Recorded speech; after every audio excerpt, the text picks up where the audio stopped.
tutaramenya ikintu na kimwe kuri Yesu, hari ikintu cyari mu mitima yacu twaramukunda. Kumukorera n'umuriro kandi atabintu byinshi cyane uramenya kuri Bibiri ivyita urukundo. Imana utiyumvira igihembo na kimwe, utiyumvira merci y'umuntu n'umwe. Ikibazo sinabantu, ikibazo ni wewe nyene. Hinduka wewe nyene hejuru ubikemura indani. Urabiza ati uyu muzi nawe uranduye, igiti ntikizosubira kunanda. Ubwira uza aho nyene wumvise Imana.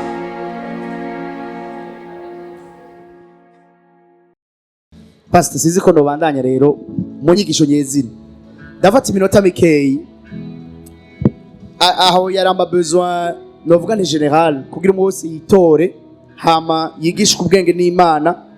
Ko nubwo jewe ndi ngaha ndavuga mugabo ndasenga ngo muhemu yera abari wa guhishurira, abari wa gusobanurira, acika umu interprete wawe akwigisha. Jewe ubwiwanje oya sino bishobora, iyo capacity nayo office. Amen. Rero uno munsi tuganire ku ico kintu cyo kubaka foyer, urugo rukomeye kandi ruryoshe. Amen. Ubwa mbere na mbere ico kumenya ubwo rugo turiko turavuga babivuze ndabisubiyemo, si umuntu yarushizeho, ni institution Imana yashizeho. Bisobanura iki? Mariage iranduta, iraruta umugore wanje, irakuruta na wewe, irakuruta n'uwo mubakanye. Ni institution, n'urwego Imana yashizeho mu isi rusumba abarurimwo. Bisobanura yuko niba rusumba abarurimwo, dutegerezwa kumenya ukungene twigenza muri urwo rwego kugira ngo turonke ama benefits, inyungu zo mu rugo rwego. Amen. Turi kumuga yemwe. Kuko ubwa mbere na mbere Imana niyo yavuze ngo si byiza ko uwo mugabo agoma wenyine. Imana niyo yamusinzirije. Imana niyo yamukuyemo urubavu ikabumba umugore. Hama ikindi naco ehera nababwira abaja kubaka ni uraba watwawe na so wawe agutwara kuri uyo muhungu, nawe uraba wemerewe na so wawe wo mwijuru kurongora uwo mukobwa. Kubera iki? Turabona neza yuko Imana niyo yazaniye Eva imuzana kwande kwa Adamu. Amen. Amen. Rero niba hari ikibazo n'umugabo wawe, genda umurege kwasi. Niba hari ikibazo n'umugore wawe, genda umurege kwasi. Ubwa mbere na mbere mutaranavugana, genda ubanze umurege kwasi. Kuko se azi ukungene yubatse, azi n'ukungene yamuremye, azi intege nke ziwe, azi ubu mumbabarira ijambo ubupfu bwiwe.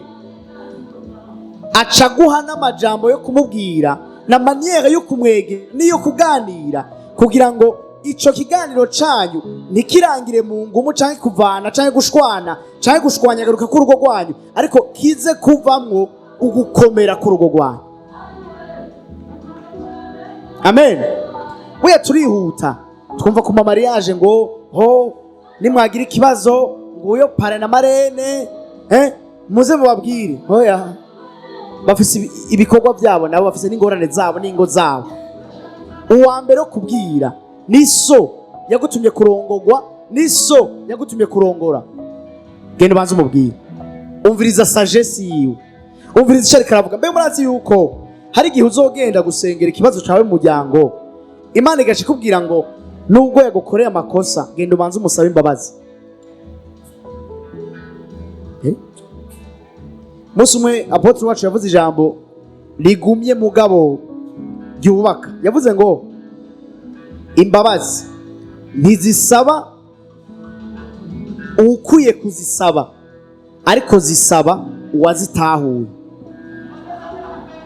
Uwatahuye akamaro k'imbabazi niwe agenda gusaba imbabazi kugira amahoro agaruke, nubwo iyo bari wagiriwe nabi. Mugabo iyo utabizi uvuga ngo niwe yankubise, niwe yandiye ikinuma, niwe yantutse, niwe atakoze ibyo namusabye, rero ndarindiriye ansaba imbabazi. Wewe uba ukiri umwana, nimba bikenewe ko usaba imbabazi urazisaba kugira ngo amahoro agaruke. Amen. Icyo ni cya mbere twavuga kuri mariage. Icya kabiri, rero ngoma ngere ku kantu gakunze gukoreshwa mugabo mu buryo nibaza ko butari bwo. Abanyefeso 5 ni bande bazi ico gice? Abanyefeso 5.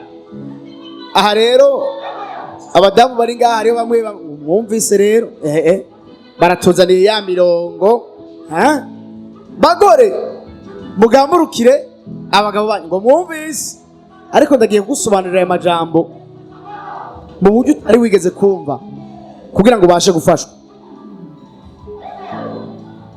Iyo mirongo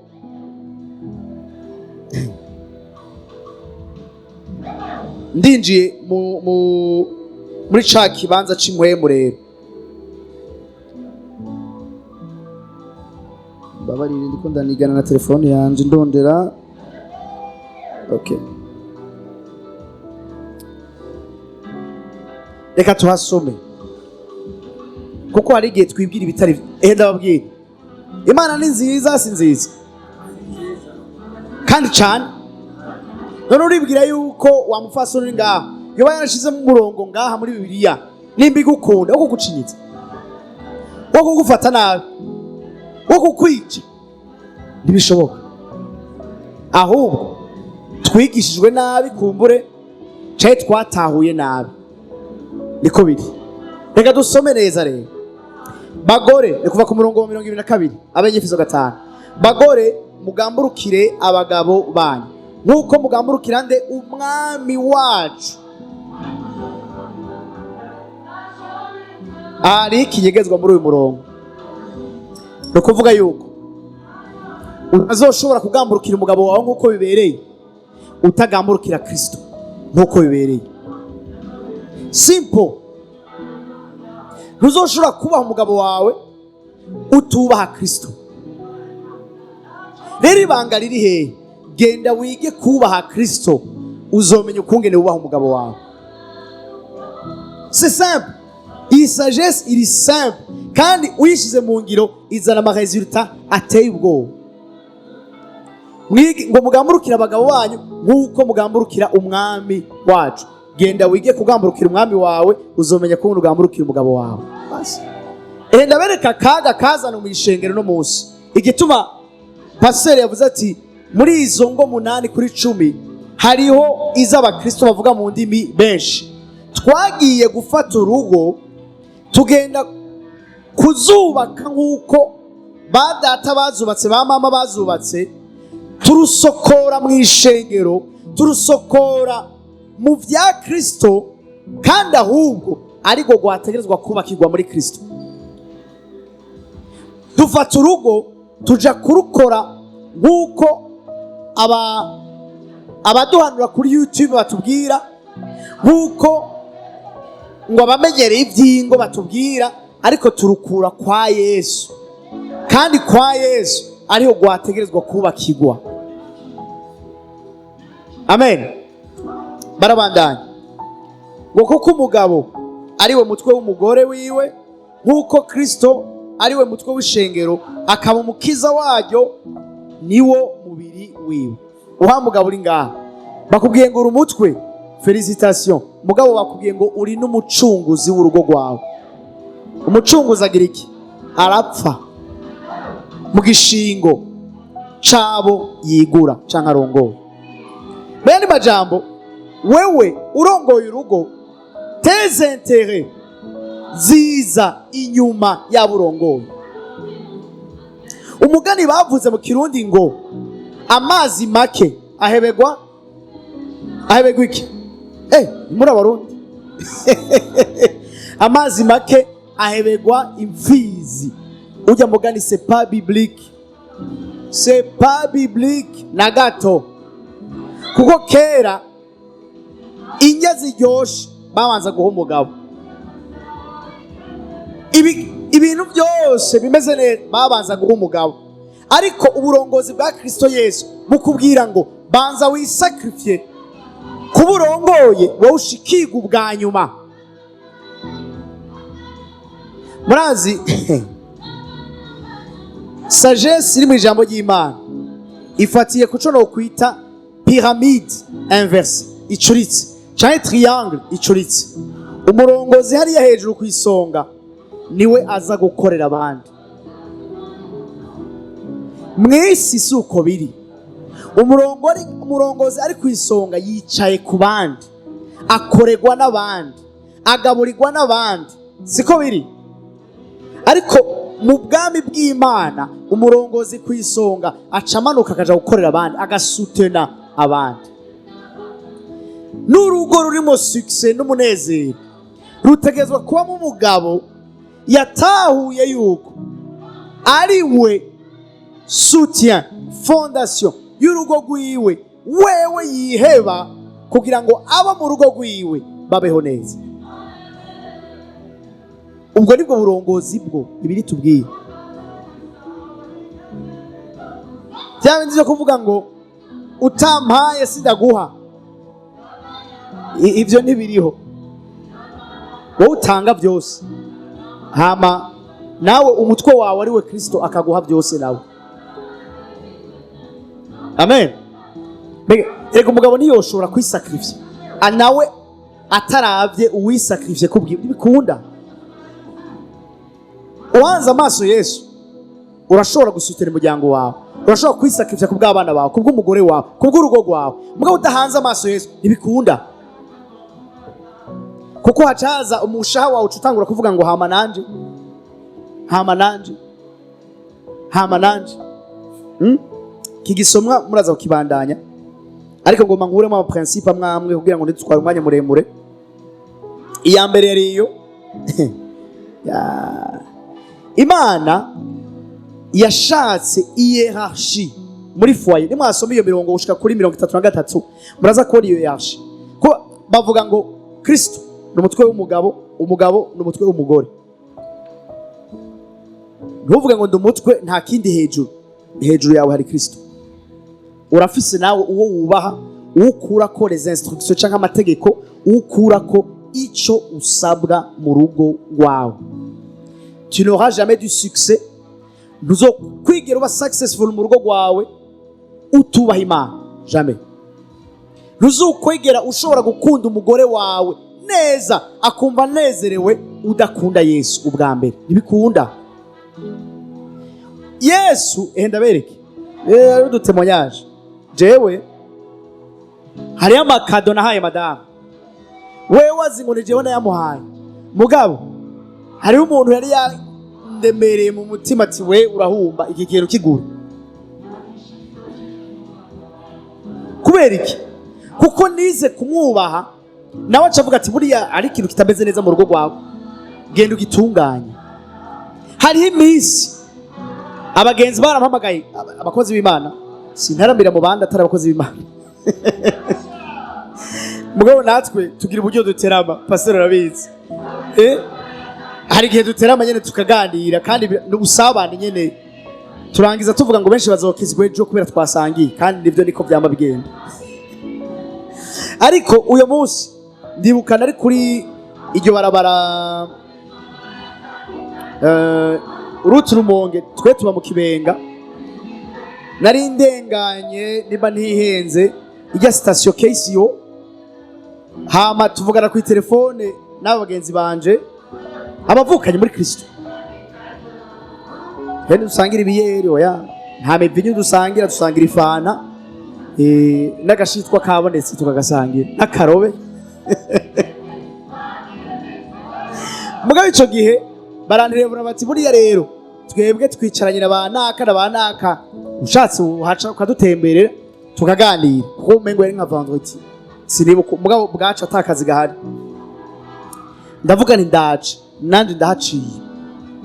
Ngoma ntore telefone muhira mvuge nti ndaza guteba gato, ndumva muhemu yararanyangira ati uno munsi tugeza kubana n'abana n'umugore.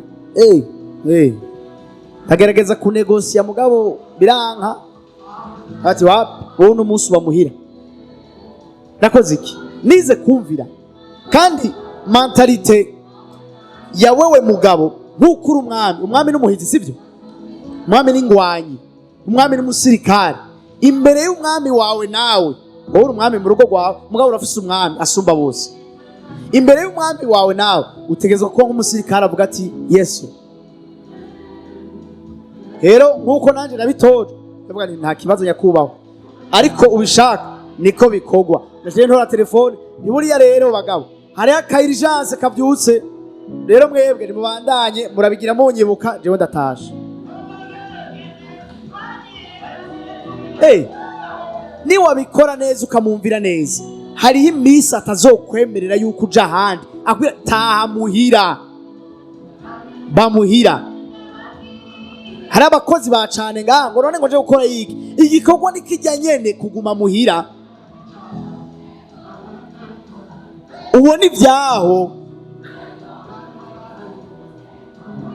amen urashobora gusanga hari ahantu hasivye mu kigo iwawe utazi hakazona turumbukayo inzoka ikomora umwana wawe cyangwa umugore wawe utahazi sivyo jewe hariho habitude mfise kandi nizera yuko azananye n'ivyo nyene hari ukuntu imbere yo kuryama mfata umwanya nkasenga mugabo nize gusenga nzunguruka inzu ico kintu cyaratumye urugo rwanje rutunganya nk'uko nshaka kuko ndiko ndarengana ndiko ndasenga nabona ibintu byaravyo narinze ibintu nabyo narinze bukeye mugabo ngira umukozi hajya niyo ni sagesse wamushinga ntahe mu cubahiro cawe connais ta maison menya inzu yawe nimba ari bwo bwami bwawe yimenye n'abayibamwo rero ndakubaza ikibazo we ni warengana kabiri ubona agacupa ka ya vodka ibonerana abakozi bakunda kwihereza bamwe batarakizwa uko abubona kabiri gatatu mu nzu y'umukozi w'Imana amacupa y'inzoga tujutangura kwibaza ikibazo none mu bisanzwe umuntu ninda binwa ko atari jewe tujutangura kumenya yuko mu nzu wawe hari imborego utarubizi kumbura sigara mborego wowe wagiye ku kazi oya turi occupé urumva akazi karadutwara mon ami hari umukozi w'Imana nakunze cyane yigeze kuvuga ngo ubuzima bw'abana bacu n'abagore bacu butakaye cyangwa butosekaye ntidushobora kuvuza ariko akazi nako kohera boguha kandi rero choisis ta priorité ikindi naco hari inkuru nshaka kubadondera muri Bibiliya muzi neza Yesu mvuge mu majambo make haza munyasamariyakazi aramubwira ngo ngiriza umwana arabakurikira umwanya muremure abigishwa ati musubize inyuma ariko aratugora Yesu ati ntibikwiye ko mfata umukate w'abana nkawuhereza utubwa wa mugore ati nukuri kose utubwa natwo tujya utuvunji dukorotse tuva ku meza yabashebuja ati genda umwana wawe arakize kuko ukwizera kwawe ni kunini mbwa si ico nshaka kuvuga mu buzima bwawe mu buzima bwacu hazokwama hariho utubwa n'abana mu byo muhura nabyo byose mu buzima bwawe hazokwama hariho ibyitwa cyangwa bitegerezwa kwitwa utubwa ni ukuvuga biza ubwa kabiri n'ibindi bitegerezwa kwitwa abana ni ukuvuga biza ubwa mbere mu rugo rwawe udatunganije amapriorite kandi ugahera kuri byankenerwa ibihe abana n'umugore abana n'umugabo bizokugora kuko ivyo ubitakaje ntaho babigura ku isoko nta mupsikologa azobigarukana nta mushakashatsi azobigaruka nta vuriro na rimwe nta muspecialiste n'umwe azoza kurepara urugo rwawe ibikunda Imana yonyine rero ushiriho amapriorite basi tuvuga menshi ubwo ndashika ndavuga menshi amen rero kubw'ivyo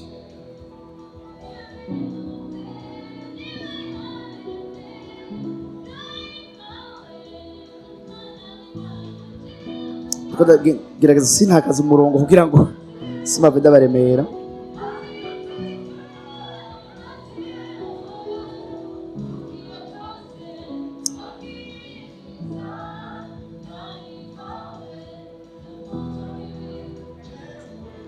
Iyo mariage rero narivuze ngo ifise urutonde mwagumvise, hariho abubaha, hariho abategeza gukunda, hariho ijambo rya nyuma. Hariho ikibazo bigeze kumbaza umunsi umwe ati none ko turabakizwa umugabo wanje niyampa itegeko ngo no munsi nuja gusenga zoca ngira iki? Urareka gusenga? Dumwe nturetse gusenga genda usengere mu cumbi wawe. Erega hari ijambo muri Bibiliya nuko nashaka kuriro tuva aho Pawulo abwira abagore ngo bitonde cyane imbere y'abagabo babo kugira ngo kubw'ingeso zabo nziza baze bazana abagabo babo kuri Kristo. Je ndazi abantu benshi bakijwe kubera abagore babo. Havuga ati mugabo we ndagututse ntitugitukana, ndagukankamiye nawe ntugishavura, wowe wishinga uvuga ngo Yesu gusa utwenga gusa. Hariya muri we uwo muriro uramujya ukamuyungururama ku munsi yishikana ati mugabo rero tuvuganye ukuri hari aho washitse jewe ntarashika nibiki byaba. Amen.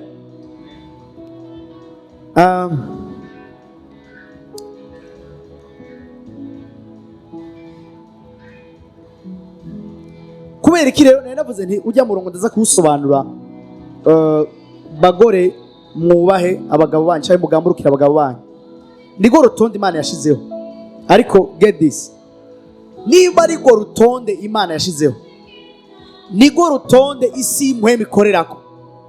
Turiko turajana, niba ariko rutonde isi impwemu ikorerako, wewe nutubaha umugabo wawe, mu yandi majambo uri muri désobéissance. Uri muri désobéissance, nta obéissance kuri wewe isi impwemu ikugirira. Il faut faire attention. Les lois spirituelles, c'est terrible. Nico gituma iyo umuntu atubasha Imana, par exemple, arategwa n'ibitomuteye kubera iki ari en dehors de la grâce, yanse kumvira isumba byose. Rero nibindi nawe ntibimwumvira. How come uno munsi Adamu nimba yarategeka ibitegwa agategeka ibikoko, uno munsi wewe uhagaze imbere y'imbwa ukabwira ati ntunjya ahubwo icikujya? Kubera iki? Adamu amaze gutakaza l'obéissance à l'Éternel, yatakaje nawe obéissance kubiri munsi yiwe. Nawe si Dieu a dit, niba Imana yaravuze ngo ubaha umugabo wawe, utamwubashe nawe ntabizokubaha. Ega hari ama manifestation tutabona, hari ibikorwa by'impuhemu tutabonesha amaso. Mugabo ndi sûr et certain yuko umugore yagararije umugabo wiwe hari ubuntu budasubira kumukurikira. Nkuko umugabo adakunda umugore wiwe ahubwo agashaka kumugirira nabi, nawe nyene hariho ubuntu butamukurikira. Kubera iki? Hariho itegeko yarenze ry'impuhemu kandi ritashizweho n'umuntu, ryashizweho n'ugaba byose. Ntuzombwira ngo jewe ndakubita umugore, jewe ndamugiyagagura ndagira iki, ngo mugabo ngo nguma ntuzoga umuduga ntibikunda, hazogera ahantu plafona aho gutangure kumanuka.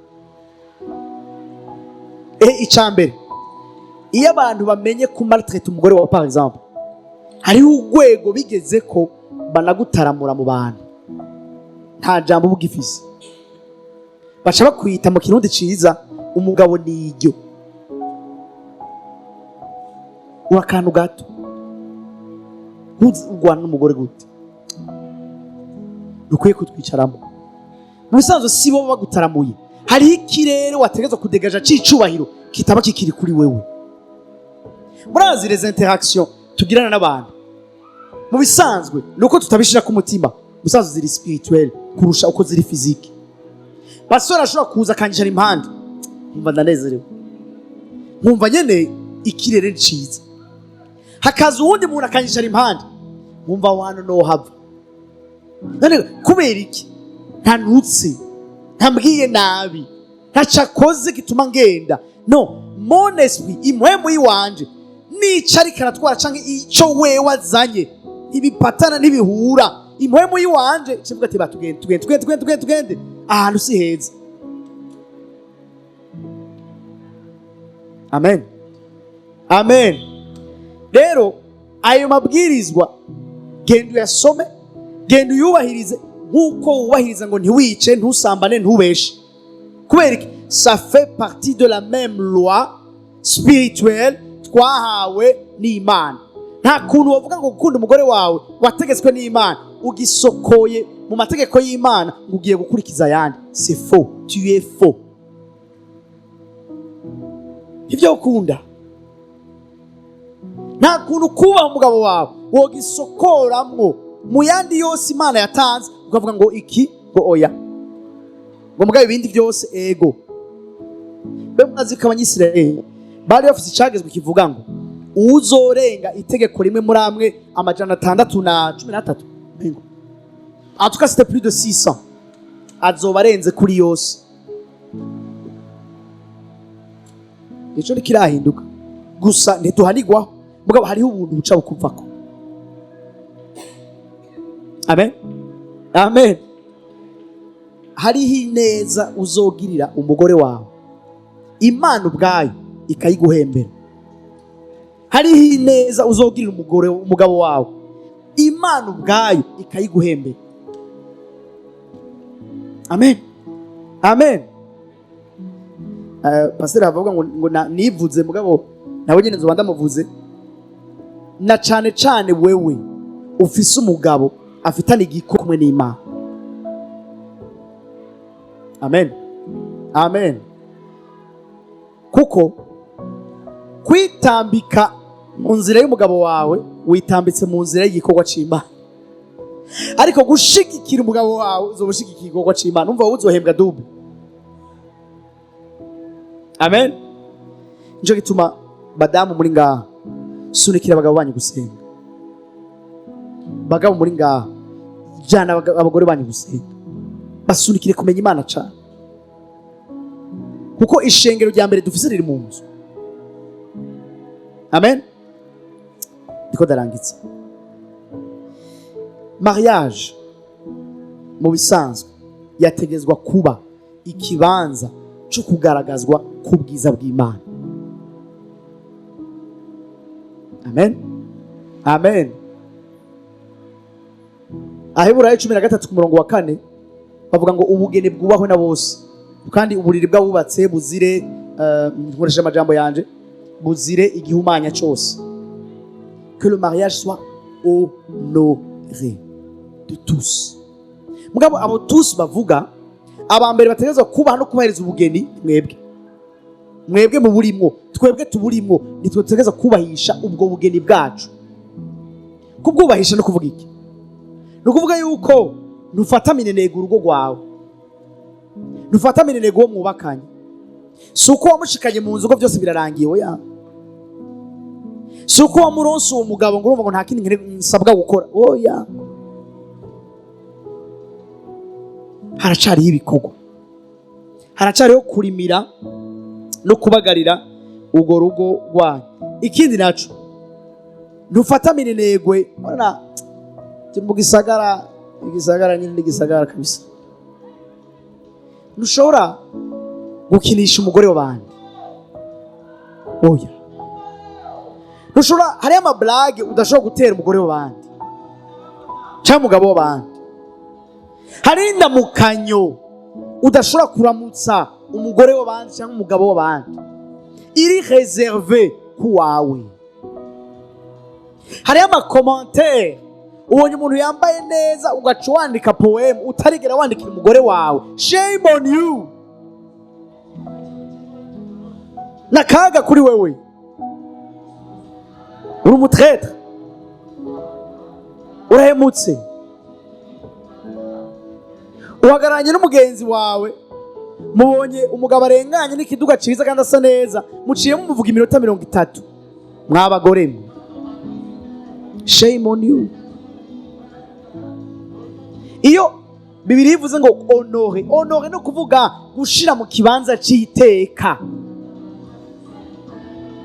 kuvuga eba iri sezerano ndimwo ndaritwara nk'utwaye amata y'abashitsi, simfinate kandi ndi intentional. Ibyo nkora ndabiharura, ibyo mvuga ndabiharura, ibyo n'abanyandikira ku telefone ndabiharura. Amen.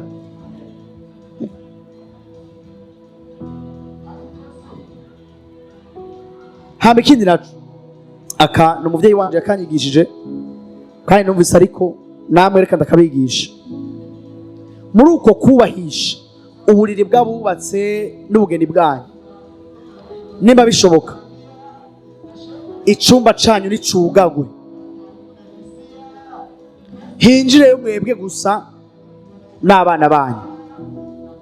Hariho abantu baca batangura kuvuga none ninde azohakoropa, ninde azosasa, ninde azoza gutora impuzu zacafuye, ninde ni mwebwe. Niba arahera hinjirayo abasacrificateur, hinjirayo abaherezi gusa. Mes amis, ce monde spirituel, iyi si ni y'imwemu. Nta kuntu na kumwe icumba cawe cokwama gisaswa, gikoropwa, gikogwa n'umuntu harimo dayimoni ngo ni umukozi wawe, hama ngo urwo rugo rugira amahoro, kandi hariya hantu hari ibanga ry'amabanga. Ntibikunda, naho bintera mu rushinge ntibikunda, kuko l'influence yamikura y'ubuntu bw'Imana. Ce n'est pas un endroit, ce n'est pas n'importe, si kibanza icyo ari cyo cyose. None ndakubaza ikibazo, niba ari kibanza icyo ari cyo cyose, abashitsi bawe kubera kutabashikiza mu cumba, tu vois yuko atari kibanza icyo ari cyo cyose, na mwene wanyu muvukana numushikiza mu cumba. Donc c'est un endroit spécial. Ngoya ngo muboyi ngo arakoropa, ngoya ngo mubuyanya ngo no. Mes amis, niba utamumetriza spirituellement, naho umetriza hagira ahihariye, hagira nyene ahantu hiwanyu gusa, atawundi muntu ajayo. None icumba kimwe kizokunanira gukoropa, gusasa, gusohoriza umuhuzu ukazishira hanze bakaza kuzitora. Iyo ni intererano uyumva yikurikize, mugabo ndazi yuko uzobibonamo inyungu. Hariho n'amapresence atazosubira kuza mu itiro ryawe igihe wakoze ico kintu. Hariho n'ibitero bizopfa ku rugo rwanyu kubera mwakoze ico kintu, kubera mwa reserve. Ereka wowe uje imbere y'Imana ubibwira ngo turubaha tellement isezerano waduhaye hagati yacu nk'urugo, ku buryo twarihariye turaryegurira ikibanza ngiki, ariko aho hantu urambwire ko Imana izoreka kuhagendera. Hariho ibintu binyegagiza Imana, kuko nuko nukwizera. Amen. Bigufasha gusanctifier, bigufasha konora no kugira ngo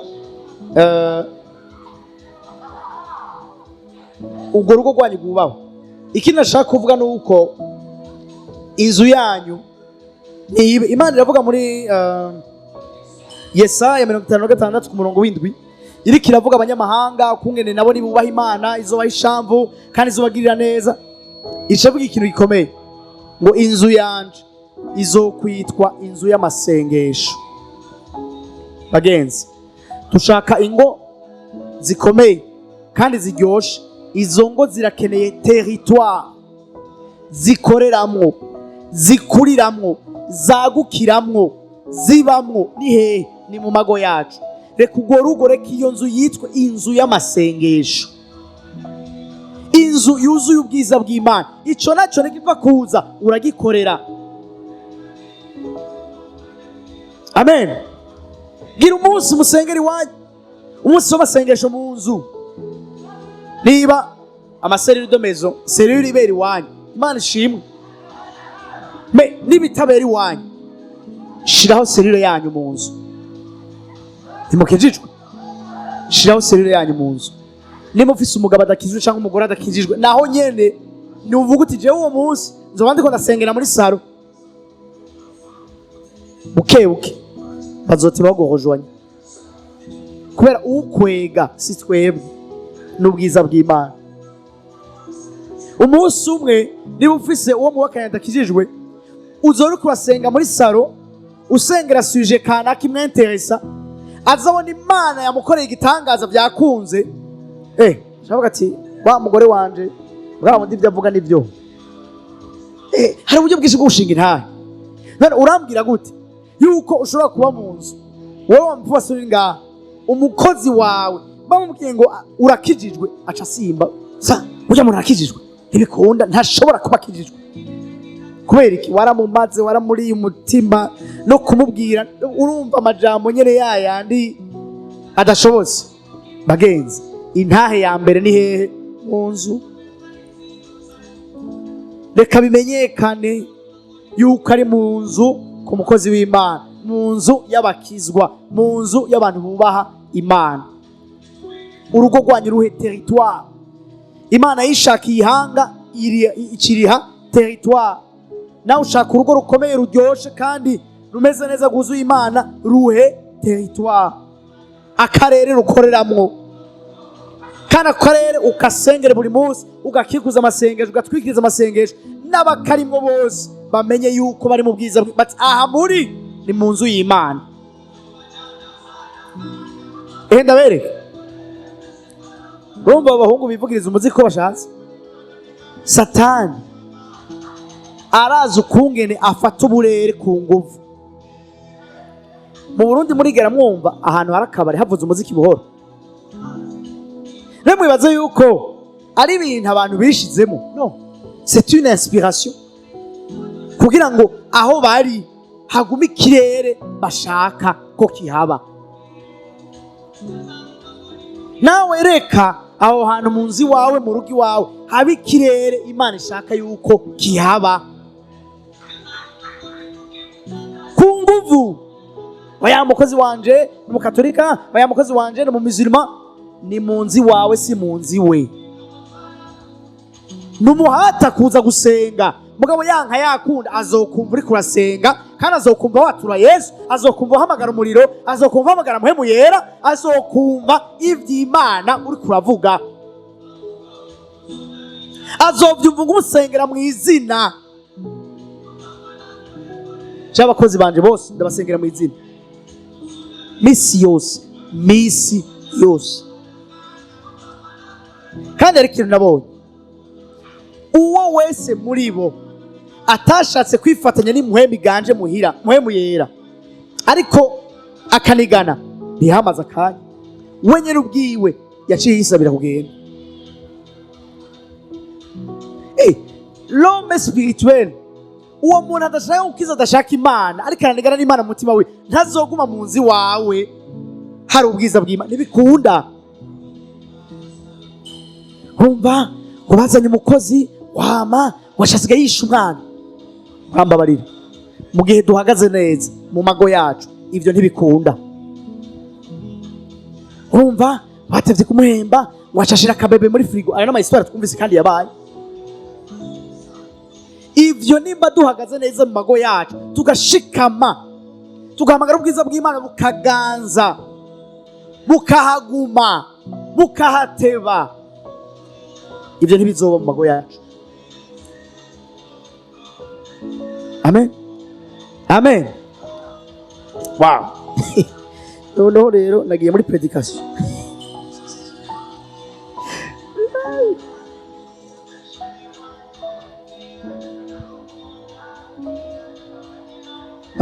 Okay.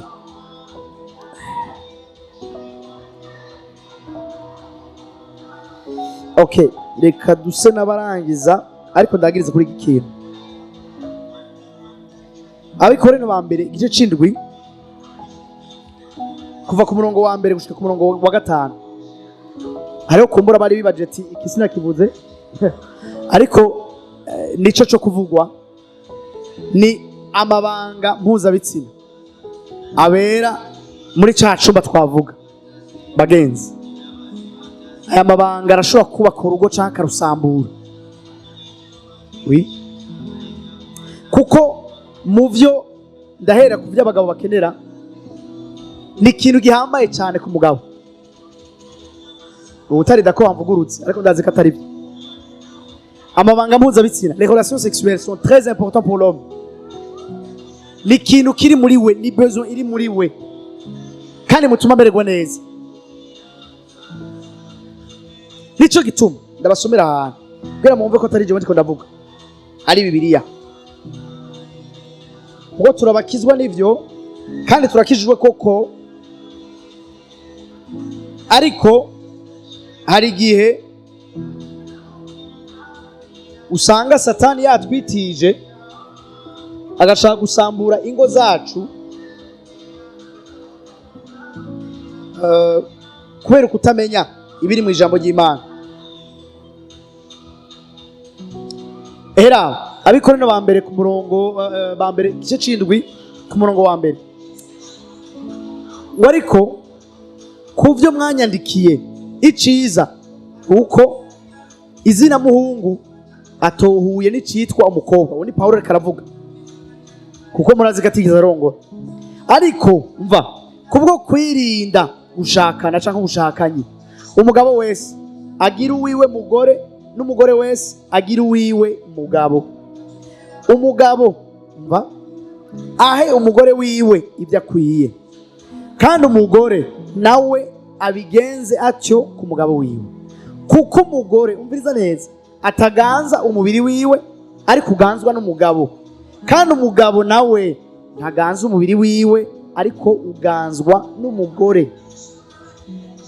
Ku murongo wa 5, ntimukimane shiti kumbure musezeranye igihe kugira ngo mubone uburyo bwo gusenga kandi mwongere mubane, Satani ntabageragereshe kutirinda kwanyu. Amen.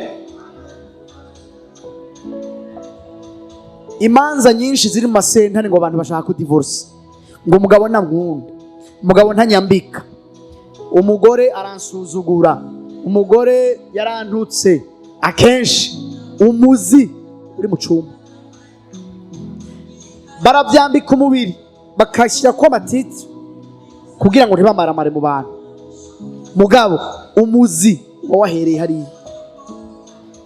Ikintu Bibiliya irinze ivuga nuko kiri important. Rero mbere baciye banavuga neza cyane ti ntihagire ukiyima uwundi shiti muri masengesho, naho nyene mwabisezeranye ngo naho nyene ntimumare umwanya muremure urenze kugira ngo ntimugwe mu bushakanye. Igihe cyose wewe nk'umugabo, wewe nk'umugore, mu vyerekeye amabanga y'abubatsi, wame wiyumvira mugenzi wawe. Kuko wumvise ngo iyo wubatse umugabo ntaganza umubiri wiwe oya, ariko uganzwa n'umugore wiwe.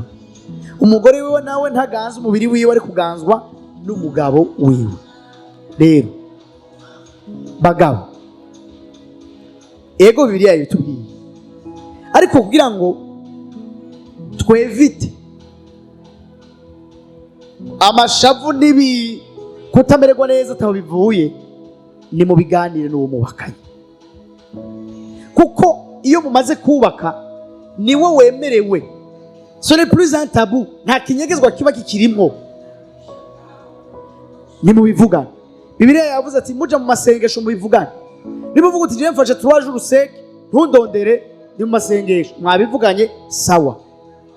Ubundi navuze ati jewe ngiye kwiherera hanaka, urihangana ngiye kubona n'Imana sawa. Mugabo kandi niba uwo muntu wawe misi yose, abagabo nitwebwe bakunda kwagiriza akazi, wa mbere darushe kabisa ashitsagwa, wa kabiri uko nyene, kuwa gatatu uko nyene, kuwa kane uko nyene, kuwa gatanu, kuwa gatandatu, kuwa Mungu twagiye gusenga. Ewe pasiteri yigishije umwanya muremure numva menetse umutwe, ahubwo reka ngende ndabe ko noruhuka. Wa mugabo nuri kurakora ico Bibiliya gusabye, ego nibyo warusha mugabo, none kutaretse kujya ko ari warusha.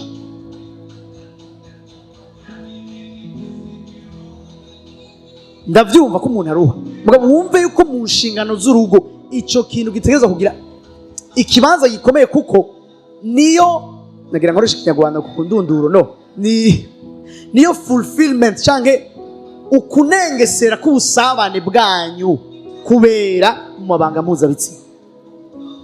Mu yandi majambo, ayo mabanga iyo agiyemo agatosi n'ubusabane bwanyu bujamo agatosi, kubera yuko nta kunengesera k'ubwo busabane buhariye. Ya ndagukunda nanje ndagukunda, ukunengeserezwa kwayo no gushika kwayo kuza kubera mu mabanga mpuzabitsina, ariko ayo nayo ategerezwa kugengwa n'ukwiyorosha n'ukwiyumvira uwundi, hama n'urukundo rw'ukuri. Kuko hariho uwo umudamu we kumurabwira ati ndarushe, mugabo ati oya Jesse no kwihangana no munsi naho urushe. Oya mon ami, ufise Yesu muri wewe na muhemu yera. Umubiri si ukuganza, ni wowe uganza umubiri. Niba uwo munsi bitabaye ntupfa, kandi ntucuja kwa maraya no, kubera iki? Ufise muri wewe ibikenewe byose kugira ngo ugote umubiri wawe usubize mu kibanza ko rindi. Ibitabaye no munsi bizobejo n'amahoro, nta nzira ikirasha. Ariko wumve ko kubw'ineza yanyu mwese muri babiri, nawe utegerezwa kubera umwizigirwa muri ubwo buryo umugabo wawe, umugore wawe, mu buryo bwo kumuteguza no mu buryo bwo kumwubahiriza igihe uyo kumbure yarusha. Amen, amen. Ariko twumve ko ari ikintu gihambaye cyane. Hama igihe habonetsemo akabazo, biganire. Nimba binaniranye kuganira, igira abakozi b'Imana babafasha.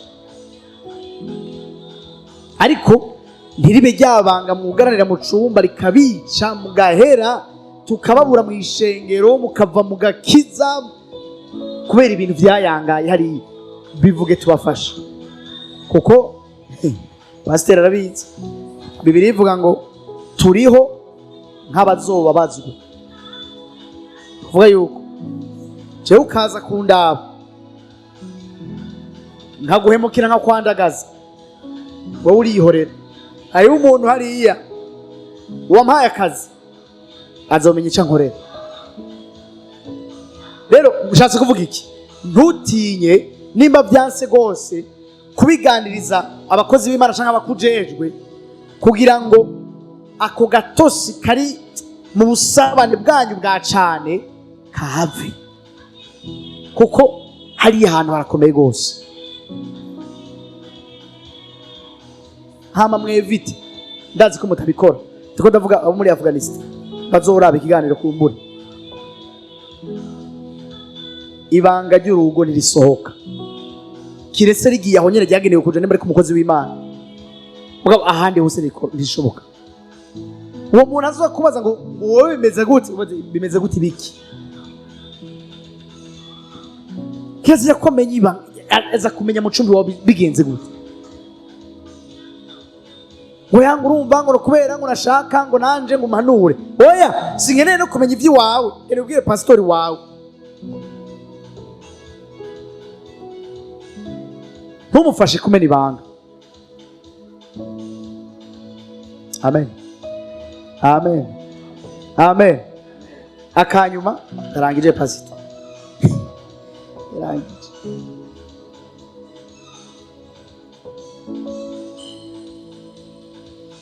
Rangije nshaka kurangiriza ko akantu.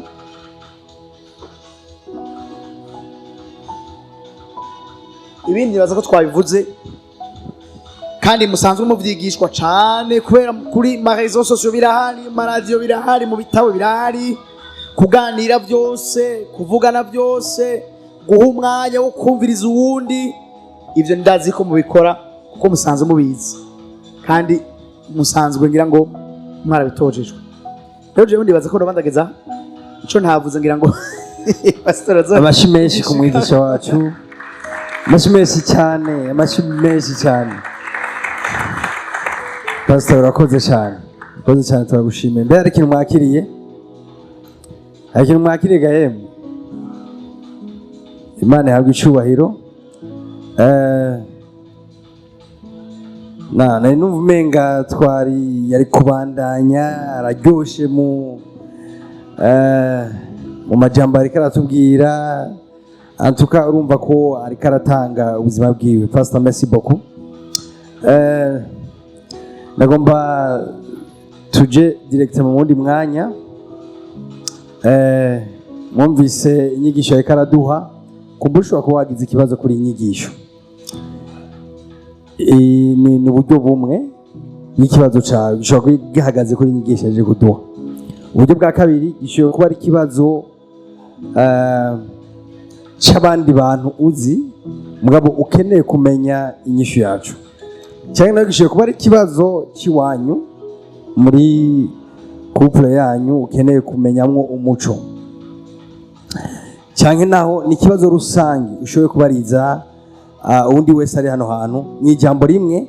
Nagomba twinjiye mu wundi mwanya w'ikibazo n'inyishu. Umutumire ari hano, n'umutambukanyi we ari hano, nanjye ndi hano, turaza gufashanya kwishura kuri ibyo bibazo.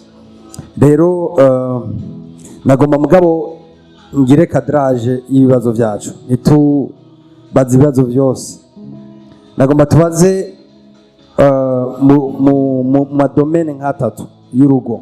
Iya mbere tubaze mu bijyanye n'iby'impwemu, ibyo ariko aratwigisha. Tubaze ibijyanye n'iby'impwemu. Yatubwiye kubaka igicaniro mu muryango, mu nzu hakaba inzu y'amasengesho n'ibindi. Donc ku bijyanye n'iby'impwemu mu rugo, uru ni uruhande rumwe. Uruhande rwa kabiri nagomba tubaze ku bijyanye na communication mu rugo. Nacyo ni ikintu gihambaye. Ntiherose umwanya wo kukivuga ko mugabo muri aya majambo nyene yagiye arakivuga mu buryo bumwe cyangwa ubundi. Mugabo ukaba ufise ikibazo ku bijyanye na communication, nacyo nyine turashobora kukiganira ko muri uno mwanya. Hanyuma icya gatatu ni ikijyanye n'amabanga mpuzabitsina. Nayo nyene nagomba naho nyene tubaze ikibazo. Haleluya. Hariho ugira dufashe ku bijyanye na microphone, ukeneye kuvuga uvuge, aricyo wanditse naho ikidushikirize. Mugana naho nyene ntukishikirize jewe, reka nsabe Claude cha ku matable ufise icyo yanditse akiguhe, hama uraza kubidusomera wewe nyene, hama turaza gutangisha uzavyo. Mugabo ufise icyo agomba kubaza duha microphone, nawe tumuhe microphone hama baze.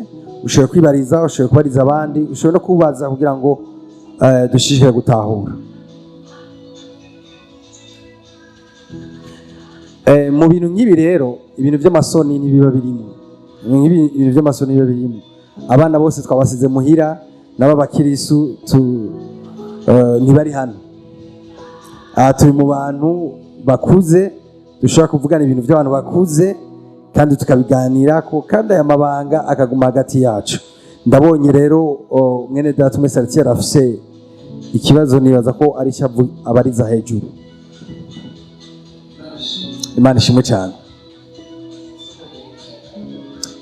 Nta kibazo naho ubaza wicaye, nta kibazo.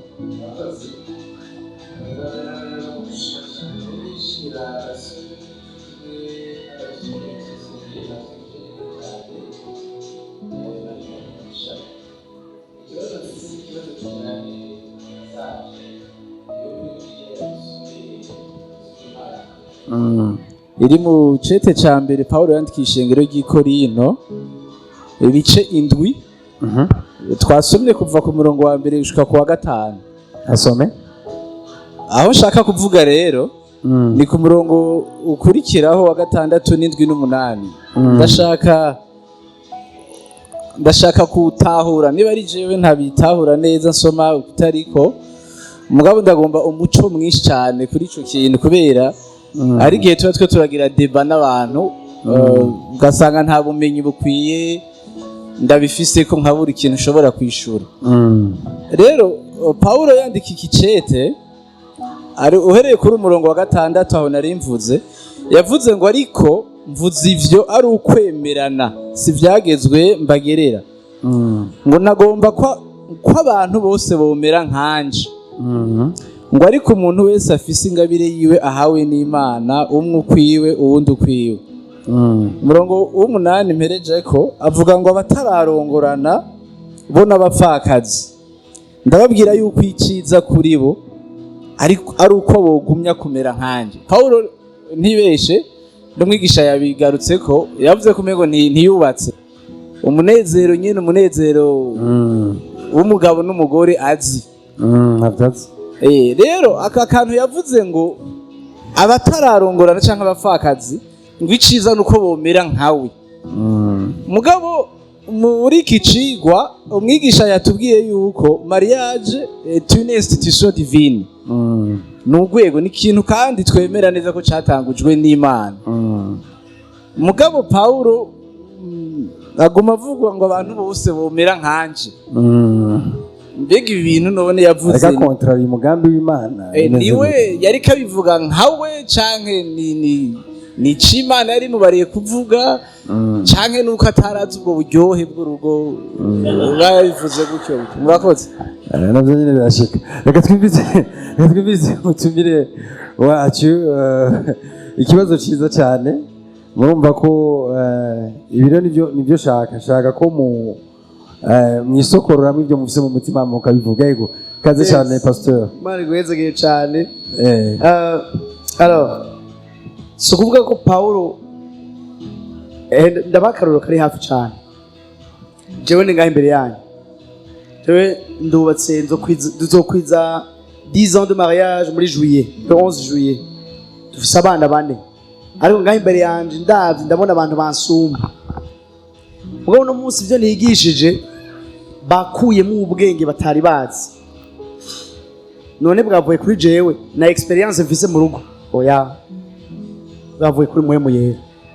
Nico gituma ijambo ry'Imana ritubwira ngo toute écriture muri Timotheo est inspirée de Dieu ngo ivyanditswe vyahumetswe n'Imana.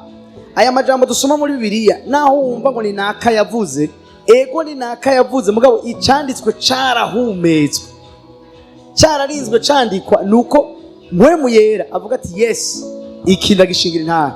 Kuri Paulo naho nubwo il est vrai ntiyigeze arongora urumva ntazi kuba mu rugo mugabo quand même il avait une révélation y'Imana ku masuje atandukanye y'ubuzima bwacu dushobora kwemezwa neza yuko iyo avuze ari Imana ibumubwiye kuvuga kuko kandi hose agenda aravuga ngo ego bamere nkanje ngo mugabo ubona nko ku murongo w'icenda mengo ariko kuri bajya babapfakazi canke batararongora ngo nuko bamera nkanje ku murongo w'icenda ariko namba badashobora kwirinda babirane ngo kuko kwabirana ari kwiza kuruta gushuha canke gukora icaha sivyo. Urabona yuko malgré yuko avuga ati bomera nkanje mugabo avuga ati mugabo itegeko ry'Imana ryo kudakora icaha niryo risumba ubugombe bw'iwanje. Rero niba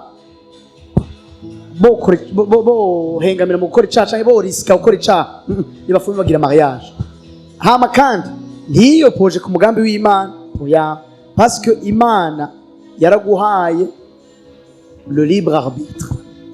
Tu peux être marié ou ne pas être marié. Mugabo niba uhisemo kuba marié utegerezwa kubahiriza amategeko y'Imana muri mariage. Uhisemo kutaba marié mu mategeko ya mariage nakuraba nta kibazo. Ego niyo ngishuro tangasizi ko uba watahuye inyishu pasteur numvenga yariko aramera nk'ubaza ati mbega ba bantu bavuga ati dusangiye umuhamagaro na Paulo kutubaka ndamaze kubona movement nk'iyo avuga ati twebwe turi nka Paulo dusanga umuhamagaro na Paulo ati kandi mudukondane nimutwigisha ibintu birebire vya mariage so twebwe twahamagawe kunyene tumeze kunyene mbega bo muvuga kwiki abo babaho kandi n'amahitamo yabo umuntu ntiyakubwira ati jewe nahisemo kuba Paulo ukura mureka yibere Paulo ni byamushobokera Imana nta ngorane ifitaniye nawe ya mugabo ntibe doctrine akana kombira mwakumvise ntibe doctrine ntibe inyigisho yo kuja kuvuga ngo dawe ngo Paulo ngo ntiyarongoye urumva ngo musanzwe ngo twategeza kuba inyegu z'Imana ziharije rero ngo nta mugore nta mugabo reka ntiturongorwe oya si doctrine yemewe na Bibiliya oya ishwa y'umuntu mugabo si doctrine yego Ukoma amashishi menshi kubwo umushitsi wacu yatwishyuye ikibazo neza cyane nizeye ko muriko murakira ibitari bike ndiko eko ngwino zana mikrofone hano ku mwamikazi wanje nawe arafise akabazo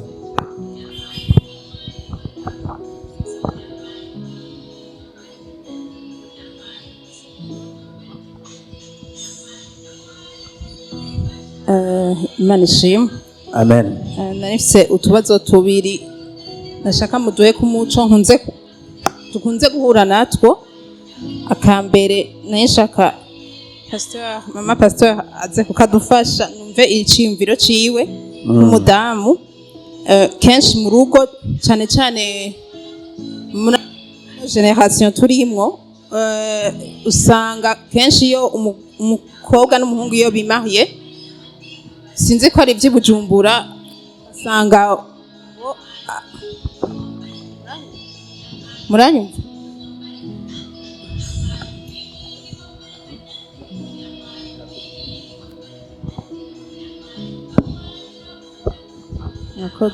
ugasanga umugabo kenshi mu rugo sinzi ko ari ibyiyumvira avana hanze avuga ati abagore b'ubu ntibacubaha ugasanga ashitse mu rugo agomba kwiyempoza d'abord azane nk'igitinyiro mu gace umubiri kavuga ati ifoko nemeza umugore wanje ko ndi umugore ataravyura umutwe canke ugasanga amuzanye mu rugo avuga ati ni umwana urabona ko usanga baranarongorwa bakiri bato ati ni umwana ahanije control ibintu byose ugaca wisanga umudamu mu rugo hakiri umufasha aho gasigaye ari umwana mu bandi bana ugaca wisanga namba umugabo afise projet yo kubaka ahubwo yagiye kubwira se w'umuhungu ati zurandabira hajya zuragira gutya ugasanga umudamu wewe ni umwana ariko arasuiva mugabo atabintu ariko arametriza nk'umugore mu rugo ngo ashigikire umugabo ugaca usanga bizanye ahantu kenshi nk'umugore n'iciyumviro ciwe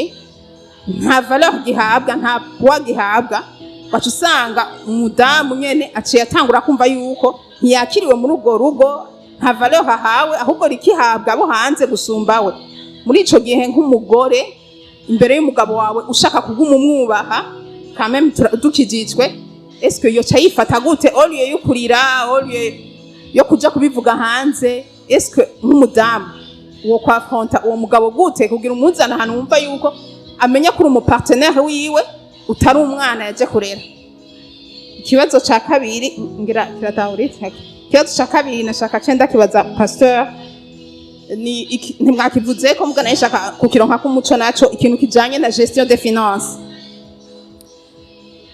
mu rugo uno munsi sinzi kera ingene vyari bimeze peut-être ko umugabo wari we yasuma ibintu byose vyo mu rugo muga avec ubuzima bugenda buragorana uno munsi wisanga umugore n'umugabo bose bariko bariruka kugira bashobore gutunganya ivyo mu rugo rero mbega iyo bishitse iyo biroroshe iyo umugabo afite amafaranga akaguma azana ibintu byose areponda ku mabesoin y'urugo umugore nawe agareponda ashatse cyangwa adashatse ivyo bikoroha mugabo mu gihe naho umugore ariwe asumbye amafaranga yinjira mu rugo umugabo kenshi bikunze kuboneka ko umenga umugabo acasa n'umuntu asuzuguritse ataca amaze mu rugo atajamba afise kubera ko umugore niwe usanga ariko aragira byose kandi niyo umugore atobivuga aho ni mu gihe umugore yabimubariye hariho rero n'igihe umugore atavyamubwiye mubwo umugabo wenyene ubwiwe agaca yumva yuko asuzuguritse kandi umugore atavyamubwiye atanivyo afise mu mutima mbega muri ico gihe naho iyo umugore asumbye amafaranga umugabo ni gute ayo mafaranga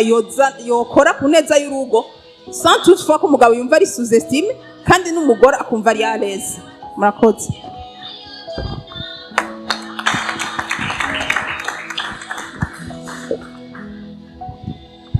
Reka mu mwanya wa mbere duhe umwanya pasteur. Arakoze cyane mama pasteur. Burya abantu duhura dukuze umwe wese afise iyo yarerewe, abafise ivyo yabonye, abafise aho yaciye, abafise ivyo yabonye mu rugo kwa se na nyina ngene bari babayeho, abafise ivyo yumvise mu mashuri muri secondaire bavuga je nzogira ibi, abari produit yavuye ahantu ndayite produit. Rero iyo umugabo mubakanye ubona afise ivyiyumviro nk'ivyo, no kuvuga ngo nivyazi ntiyigeze yigishwa ivyerekeye uburongozi. Yavuze uburongozi n'ukuri, ivy'uburongozi yabivuze neza, ariko aravuga guca bugufi munsi y'umugabo. Timbega guca bugufi bisigura ko ari kuganzwa na wa muntu? Oya, yavuze ko ari uburongozi buza bugirira neza wa muntu uri kure exercer ko uburongozi cyane. Rero iyo ubonye umugabo ameze uko, musaba sagesse Imana, ubwenge Imana. Burya hari igihe amajambo yonyene adashika aho yabwiriza gushika cyangwa ataza n'inyishu. Saba ubwenge Imana ngene ubigenza, saba langage Imana ubivugamo, ubahuka uvuge ukomunike. Nimba ari ikintu bigishije mwumvise mwari kumubwira ati mbega kijya anyi ko bavuze iki, muzana ahantu mugabo ubishigikiza amasengesho. Imana ifise ububasha bwo kumuhindura. Kimwe nabonye mu rugo, isengesho ugize gerekeye kugirira neza urugo, Imana igihe cyose irabwishura. Kandi ujya muntu Imana iramukunda, gusa ntazi ingene abigenza, ntavyo yigeze abona. Wowe ubwe w'amasengesho yawe no kumenya ubwenge nivyo bizomuzana dusma kumenya ikibanza ufise nk'umugore, kuguha agaciro nk'umugore, kwakira ubufasha bwawe, kuko Imana yadutanze nk'abafasha.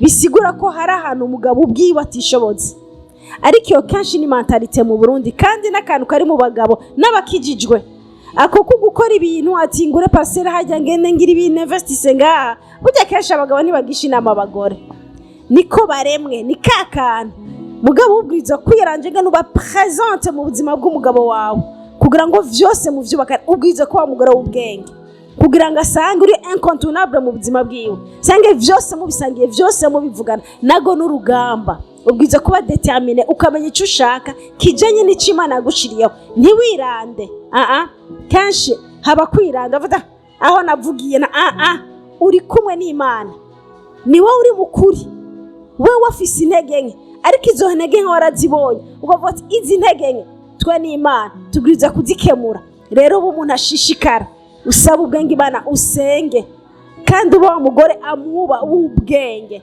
Yakivuze gose nabikunze, reka aravuga ati umugabo umenya ngene umuzana ahantu ati ntabona wamutegetse.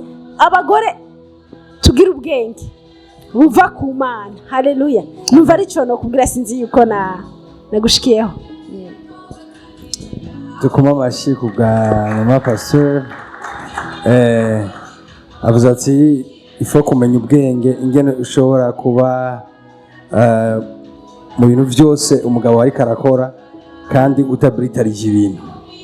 Pastor icyo wongera ko kuvyo mutambukanyi wawe avuze imbere yuko twinjira no mu kindi kibazo. Ego ico noterera mbwira abagabo turi ngaha, Ego ari ikintu twigeze kwiga kera muri secondaire kaciye kanzamwo, sinzi wacanditse canje muko nyene kavuga ngo le tigre ne proclame pas sa tigritude. No kuvuga iki? Icuri urakiri, niba urinze kukivuga kuri ico nuko haragahaza. Niba urinze kuvuga mu nzu yawe yuko ari wowe mugabo, hari ingorane, kuko mu bisanzwe wowe kubaho gusa byari bihagije. Tu n'as pas besoin yo kugira gutya na kuri. Tu es la tête, c'est tout. Le ciel le sait, le monde spirituel le sait. Wewe bibemwo ni wigenze nk'uko uri wenyene, tu n'as pas besoin de prouver n'icuri. None aha mwibarabara kutagenda uravuga ngo we nimurabenda umugabo ngo urabanje ngo umuhungu si n'umukobwa n'icuri, kandi wajisa naturellement nk'uko uri umugabo cyangwa umuhungu. Nawe ugenda mu rugo iwawe wajise naturellement nk'uko Imana ikubwira kwajisa nk'umugabo basi. Yego. Hama amasengesho n'ukuri aho hari igihe usenze Imana ikimukorera kane gacimushira mu bitaro nk'indwi nka zibiri akaba ari wowe wenyine umwiyokipe. Niba batubwira ngo ndi wa mugore wanje n'igitangaza abasha bwacu uduga ipeti. Imana igitangaza irashiraho ama circonstance, irashiraho ibintu bituma kubera nyine kujya yavuze wewe wagiye kwiyariya n'Imana nayo itaneshwa igusubiza ikibanza cawe c'umufasoni mu rugo by'ukuri, aho umugabo yihenze agaruka kihana agahindukiza ibintu. Ego ico nokongera ko kuri iki kibazo. Urakoze cyane. Nagomba tujye ku kibazo cya kabiri yatumbereye. Ego yana ma finance. Ego ukungene abagabo batagisha inama. Oya gestion de finance. Igihe bahuye umudamu ari mugabo Satani n'umugome cyane. Urumva aho kantu ko kuba umutwe no kubahwa Satani yaciye agapervertisa aragahindukiza aza kubwira abagabo ngo niba utegereza kubahwa niba utegereza kuba ufise le pouvoir ubushobozi. Be murazi ko hari abagabo batwaye abagore babarusha inkomezi mu buryo bw'umubiri. Yogira ndaguce gaca henuka. Ibyo rero Satani agaca bizana muri ubwo buryo bw'umubiri ati wowe utegerezwa kwikingira kwijungera. Ati gute wowe umugore wawe yo kurusha amahera yoca gusuzugura. Nguyu je twagize mariage afise umuduga je atamoto mfise nkagenda n'amaguru sinigeze namutinya. Cenda ndavuga ngo sinomuresha ngo kubera huya yari umukozi w'Imana, twari ku mu bikorwa by'Imana, yari mwene data kandi nanje kubera iyo ama complexe d'infériorité yo kuba ngo sifise jewe nari nzi ko mfise byose muri Kristo Yesu. Ibyo ntacyo byambwiye. Yari amalift akantahana tuvuye muri rendez-vous hana kimwe. Kubera iki tumaze kwinjira mu rugo rero uyo abona umenga umugore aca amusuzugura amurushije amahera canke aca amuja hejuru kubera amusumvye uburyo n'utaratahura yuko ivyo umugore afise ari gwiwe. None Bibiliya ntivuga ko mwabaye umwe. None kubera iki hageze mu mahera uco bitandukanye? None yaronse vyinshi mwaronse vyinshi, ahembwa menshi muhembwa menshi, bamudugije barabadugije, abaye minisitiri canke perezida ni couple yanyu muri umwe ni mwese muduze. Rero ico kintu abagabo nukumva yuko umugore wawe ni wewe, icubahiro afise ni iki wawe, nawe icubahiro ufise ni ikiwe. Nico gituma bagenzi mwishengero ko barakaga canke ababikoze Imana bababarire kubaha pasteur umugabo ntiwubaha umugore wiwe. Niba upfukama mu kumuramutsa pfukama no kumuramutsa kuko ni umwe. Hari umuntu wabivuze neza cyane, umuhaye kado utegeza gutegura n'iyiwe kuko ntibatandukanye.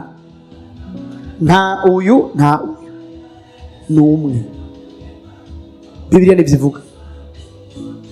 Rero iyo ni travers yazanwa na Satani. Abantu mwishengero nimba hari akantu kakiyumviro koba warakuye muri basokuru baso wawe canke bamuyomba kakubwira ngo umugore agusumvya mu mahera aca gusuzugura, iyo ni mico ya Satani n'ubwenge bw'ikuzimu.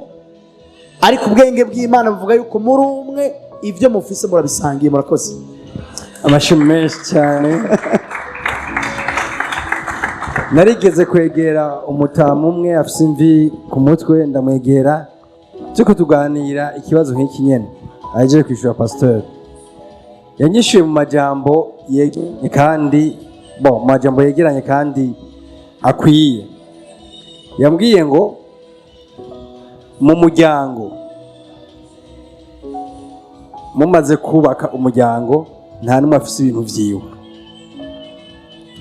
Nk'aka kantu wogafata koshaka gufasha kuri iki kibazo. Nta modoka yawe ufise, nta mafaranga yawe ufise, nta parcelle yawe ufise, nta nzu yawe ufise, vyose ni ivy'umuryango. Amen. Bimaze kuba ari ivy'umuryango, muriko murabijera, umwe nk'umurongozi w'urugo, uwundi nk'umunganizi wiwe, kandi biriko bigenda neza. Ni ivy'umuryango. Tuvuga ati ni ivy'umuryango. Good. Mama pastor afise ikindi kintu agomba ashireko. Yego. Numva no uvuga gato kuri ibi by'amafinance kuko ni ikintu gikomeye cyane mu ngo. Kitandukanya abantu, kikababazanya. Iyo abantu bakibohotse ko baba amahoro. Twe twagira ubuntu tukigira mariage, baratwigishije kuvyerekeye amafinance. Baratubwira nimubwirana umushahara wanyu. Twe twagiye kugira mariage tuzinze amahera ahembwa, aza amahera ahembwa, turanavugana ngene tuzojera ibintu. Twebwe n'intandiko ndashinga sinigera mbona ko ngo sifise akazi akiwe na mahera yiwe na iwanje. Twarabaye mu bihe je n'abafise akazi. Mugabo nta kintu natinya kumubwira ngo nkeneye iki ngo nukubera ngo jewe sinkora. Kandi nakimwe nigeze mbura kandi nabanzi amafaranga afise. Nkozi ikintu hagwa kuri consultance y'amahera menshi sinigera nibaza ngo aya mafaranga nayo wanje ngo mangira ama projet yanje. Namaze mera muri vya bindi y'amahera nga mbazompemba ya. Tuzakoze iki tukabiganira. Bituma umwe wese abaho nta bituma atabwoba atakwikekana.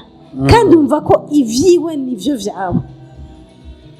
Ivyawe navyo ni ivyiwe.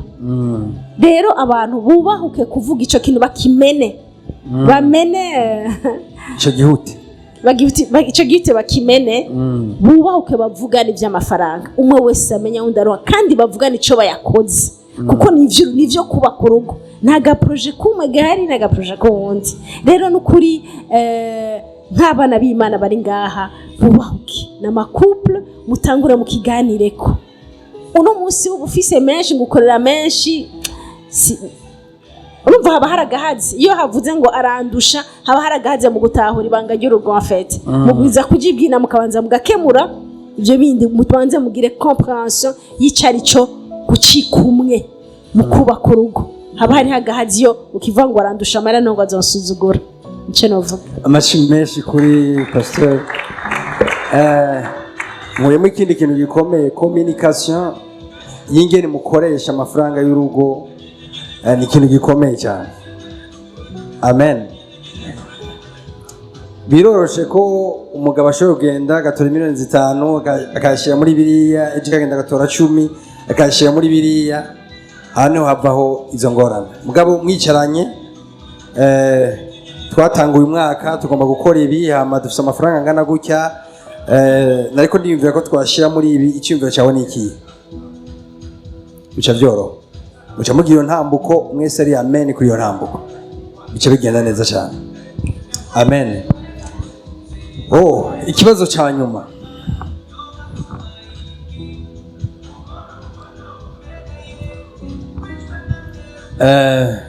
Ikibazo adugije babiri.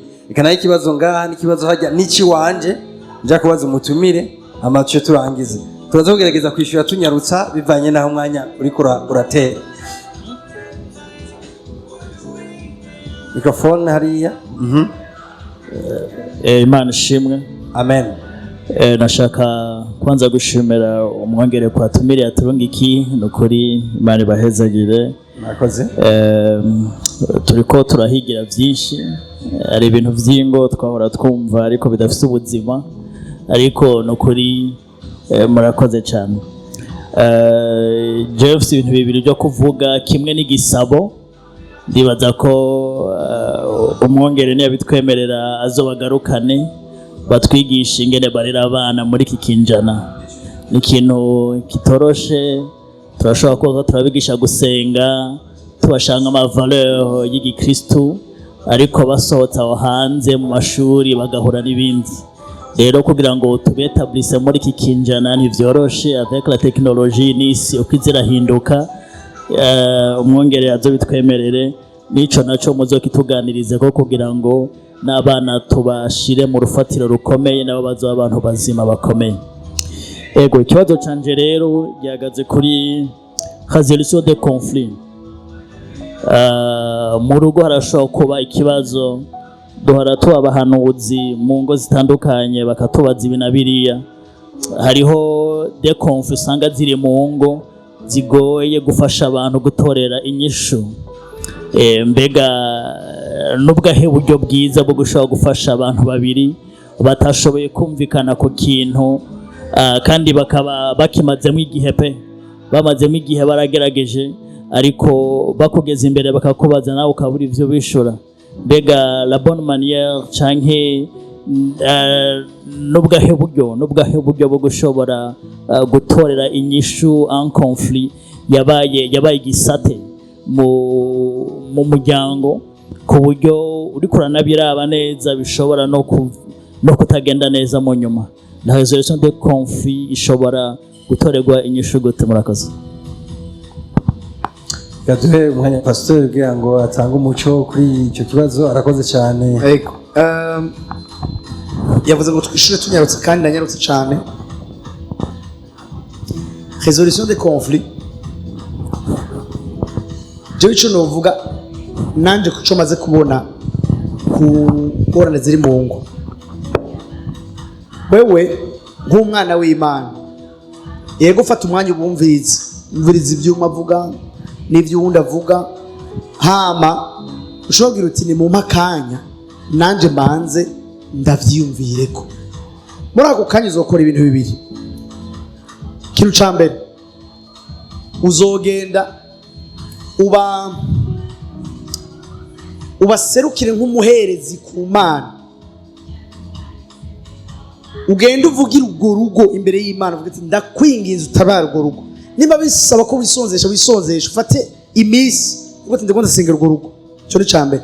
Ca kabiri, uca ubwira Imana canke nawe nyene ugende usubiremo ibyo bakubwiye, ugerageze kudetekta quelle est la part du spirituel muri ivyo byose.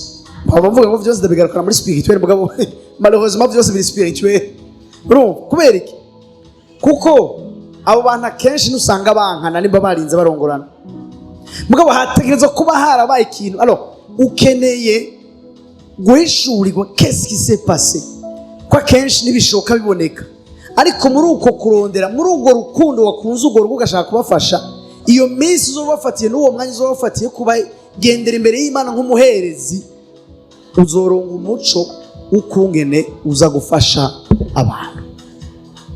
Jewe ndababwiza ukuri, n'igihe nakira abantu nk'umukozi w'Imana, vyinshi ndabahanura na vyinshi ndababwira, ni bike biva ngaho, vyinshi biva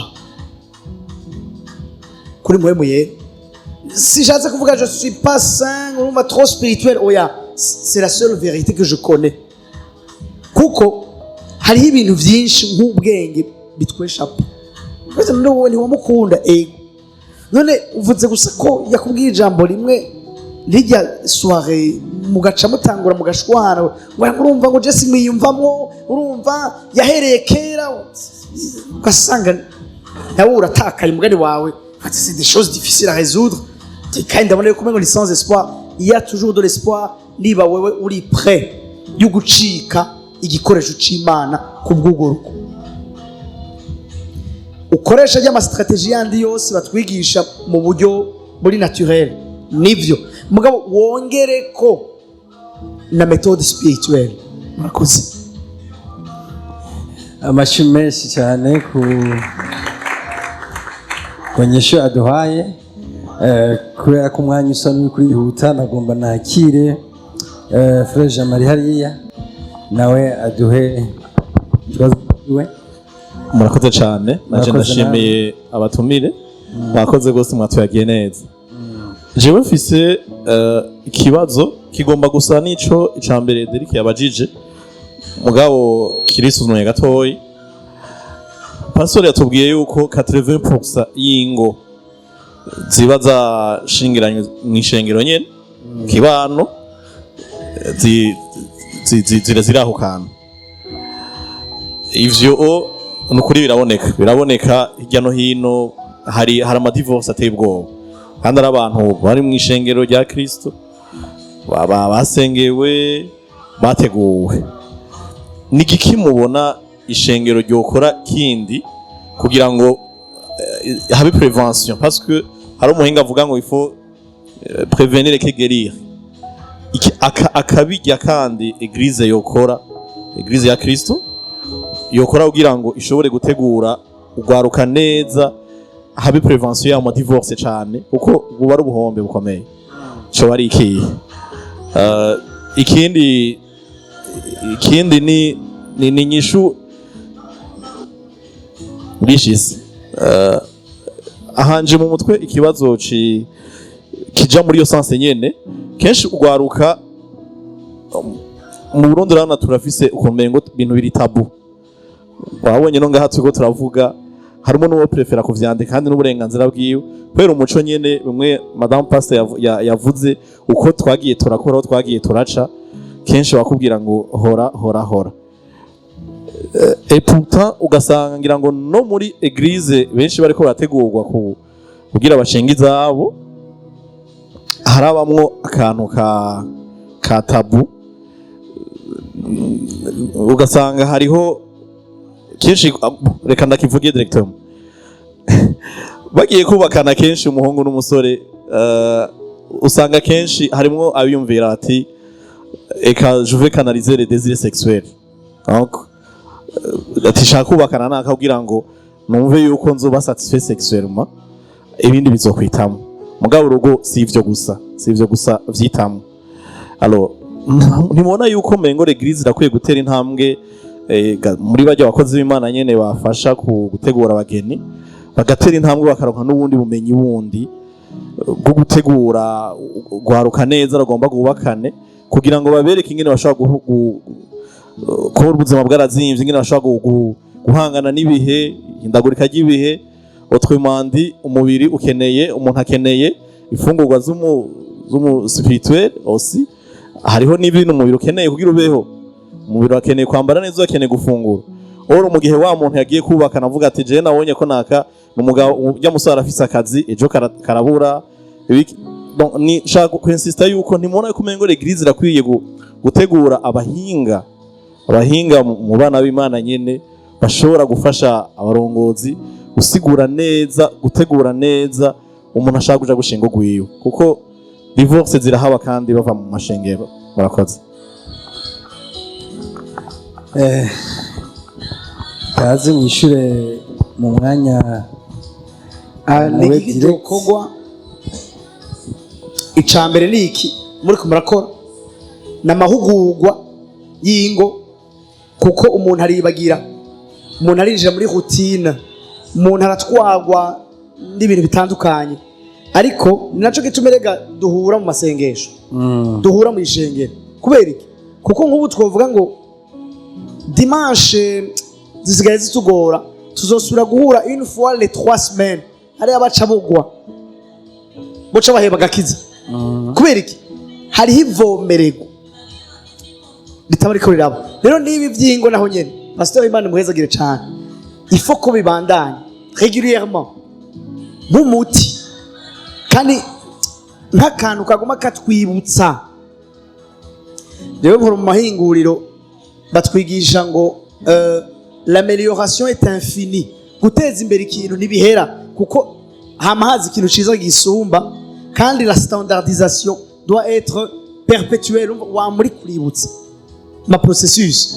Rero n'umuntu ndi kwameze hama ikindi naco noterera nshigikira cyane nshobora kubavuga gutegura cyane abagiye kubaka. Ego ndi d'accord avec vous 100%, 200%. Jewe naragiriwe ibakwe yo kuba ndabategura n'ubu ndabikora ku ishengero. nk'icyo uvuze jewe mu nyigisho ndabigisha hari ibyo ndababwira nti ngizi impamvu mbi zo kwinjira mu bugeni. Icyo uvuze satisfaire les désirs sexuels ndagishira mu mpamvu mbi. Abahungu bari imbere yanjye, abakobwa bari imbere yanjye, nkababwira nti umviriza, ukaba wicaye aha waje kubera ushaka kuzimya umuriro, we nturagera kurongora, nturagera kurongorwa, kuko uje kurongora ni uwamaze kunengeserezwa, kuzuzwa na Kristo, akaba uwushitse, akaza yuzuye, agahura n'uwundi yuzuye. Ego ngira nahejeje. Ego ariko menga hari ikibazo cya mbere, icya mbere nico yari yavuze, biri kumwe. Good. Hey. Okay. Ndabona ata kindi kibazo kiri hano, gusa ari ikibazo ciwanje ngo membaza. Ayo ndafise ikibazo hari. Okay. Niyo mudamu wa mbere abajije havuye mu reka tumuhe abazi.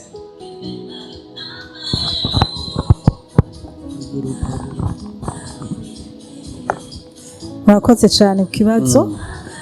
Je nagomba kubaza ku bijanye n'ibya privacy mwavuze. Ahanini sinshaka gushimikira cyane kuri privacy yo mu cumba, mugabo privacy y'abubakanye igarukira he? Kubera muhura umwe avuye mu muryango kanaka, ubundi nawe avuye mu muryango kanaka, afise abavyeyi biwe bamureze, abo bavukana, donc mengo ni nyegu yabo, n'ubundi nico kimwe. Muhuye rero hariho ukuntu usanga hariho ingene bahora biyumvira, hari ingene bahora batunganya ubuzima bwabo, hama nawe ugaca ubyinjiramwo, mugabo peut-être ukabona yuko umengo ku rugo rwawe ntibiriko birafasilita ubuzima bwanyu, hama ugaca usanga nimba wibonye kubikwerekeye n'umugabo wawe n'abana bawe, la famille élargie yagize ikibazo, hama ugaca usanga naho wo parvena kumetriza ibyo ngaho nyene muri famille y'umugabo n'umugore n'abana, mugabo muri famille yagutse ukamengo nturi kuraba umugisha kubera ublock ibi, ufite ama privacy yiwanyu, mugabo bajya nabo bashaka ibi. Est-ce que umuntu yo kwitumbereza gushika he kubijanye no gutunganya urugo rwiwe bimatanye n'umuryango? Murakoze. Kibazo kiratomoye. Iratomoye kandi n'inyishu iratomoye. Hari akantu navuze muri ya nkuru ya wa Musamariya kazeza gusaba Yesu ngo akize umwana wiwe. Navuze nti urutonde rw'Imana hama hariho utubwa, bambara kuri ijambo sije naryanditse, hama hariho n'abana. Kuvyerekeye urugo, priorité iri mu rugo iwawe. Umbabarire, turi mu gihugu kirimo communautarisme canke la façon de faire communautaire, kandi si bibi, mugabo hariho amalimite n'ijambo ry'Imana ritwempoza, kuko ayo malimite tuyarenze uco usanga turiko turakreya amacarence n'ingorane mu ngo zacu, tukimurira ibiri ahandi tukabizana iwacu, ugasanga biciye biba bigusumba. Muri ico gihe ntuzosobanurira Imana ngo umwana wawe yabuze iki kubera wari ukeneye gufasha hariya. No, umbabarire, ubwo niko biri, niko urutonde rupanze. Umuryango wawe iyo priorité wamaze kuyifulfilling ukayishitsa, niho hasaguka ibindi byo gufasha abandi. Ndabere ikintu kimwe, hari ikosa dukora. Niba uyu mushinga nta ntumbereye ngo ndamufashe, hari ikintu muri jewe kica kivuga ngo ni wewe wenyine utegeza kumufasha, utamufashije arapfuye. Or c'est faux. Notre Dieu a des chemins zirenga igihumbi zo gushobora kumufasha. Intahe arapfu. Musi umwe mu ishengero sinebwaye pasteur, haza umudamu.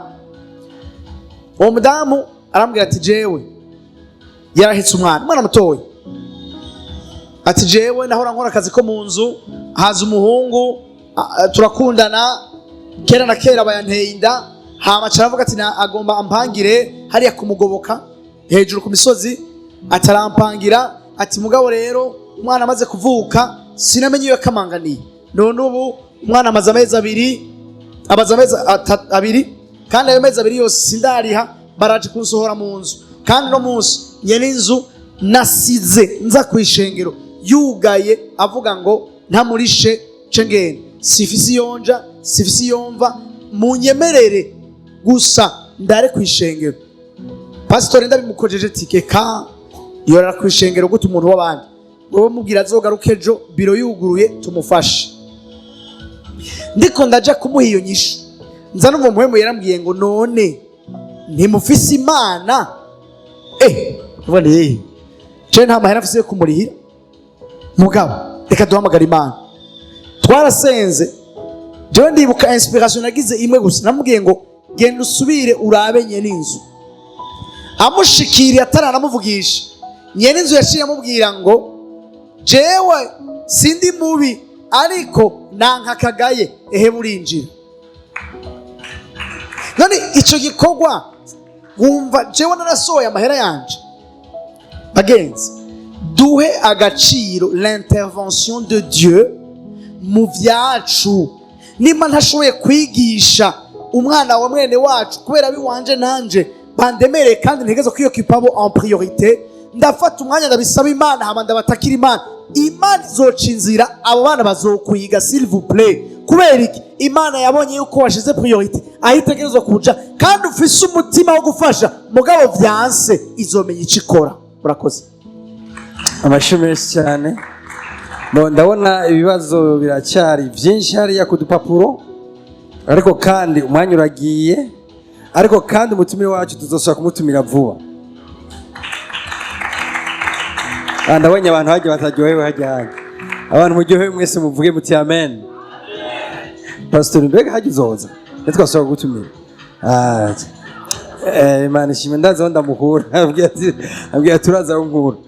So reka mbarize umuntu umwe ngaha kugira ngo ushobore kuduha inyishu kumbara n'igihe usanga ari ikibazo gisa n'ivyo hariya yadufate ko ubafashe sinzi mugabo afashe uwo bubakanye yaryamanye n'undi muntu kandi mu buryo nta bubeshi burimwo n'ibintu bigaragara muri ico gihe yoca agira iki?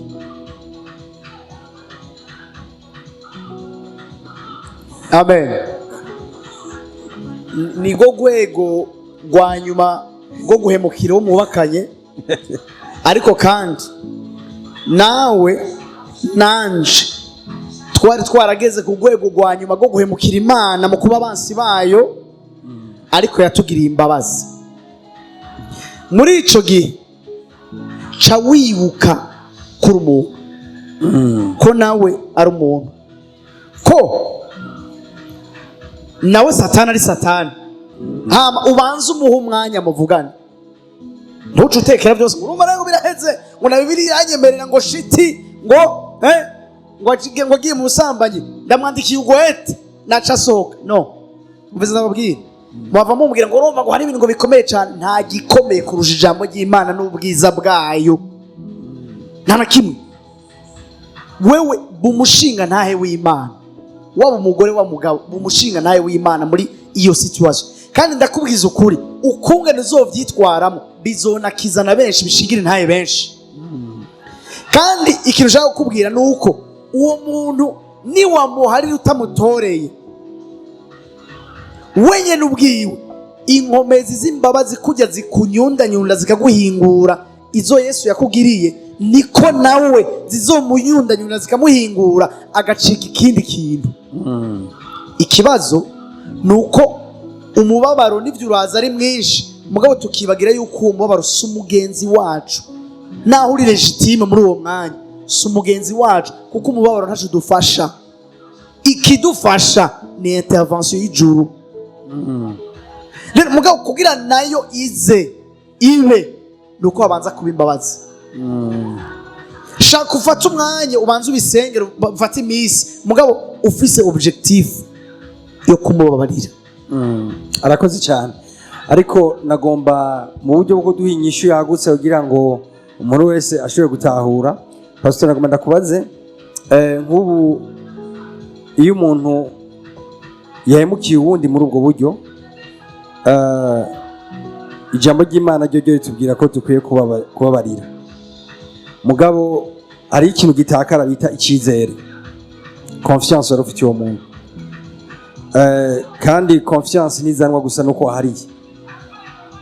Nagomba ndababaze iyo wamubabariye n'ivyo mugabo kugira usubire kurotuva iyo confiance kuri uwo muntu mwubakanye, abareka tripota telefone yiwe ntiwiyumvire ngo ariko aravugana na wa wundi, ntumusange yicanye n'uwo bakorana hajya uvuga ati ndakuzeho n'umusambanyi n'ubwo mugire nka wa wundi.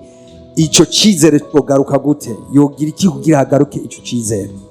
Murakoze. Ofete ico cizere twe tubona ko ari cizere, mugabo en réalité ico cizere ni ugusenya kw'igikomere cyo guhemukirwa kiri muri wewe. Tu as été blessé, faut le reconnaître. Ego wamubabariye mugabo hari inkota yagucumise kabisa. Rero kugira kigaruke utegerezwa nawe wonyene kwinjira muri processus yo gukizwa n'Imana. Imana niyo gukiza ico gikomere, ukuri cizere kizosubira kuba automatique. Donc kujya tukonsera abantu ugakanselinga abantu ati gendana n'Imana izokiza igikomere cyo kubura umugabo, cyo kubura umugore, cyo kubura umwana, cyo gutakaza ivyawe, niko nawe dutegerezwa kumwakompanya kugira ngo akire igikomere cyo kuba yarahemukiwe, kuko naho yovuga ngo jewe ntaco kiriho, kuko son âme a été blessée. Dukomere Imana amashi menshi cyane. Okay, ayo mashi nayo duje gukomera Imana. Mugareka dukomere amashi batumire nabo batwitavye bagaduha umwanya wabo, bagadusangiza n'ubumenyi bakiriye bubafashije kubaka urugo rwiza imyaka 10 yose. Mwakomye amashi naheza kuvuga ivyo nariko ndavuga, ubure n'umukoma amashi nje kuvuga ivyo nariko ndavuga. Bakoze Imana, mwakoze cyane.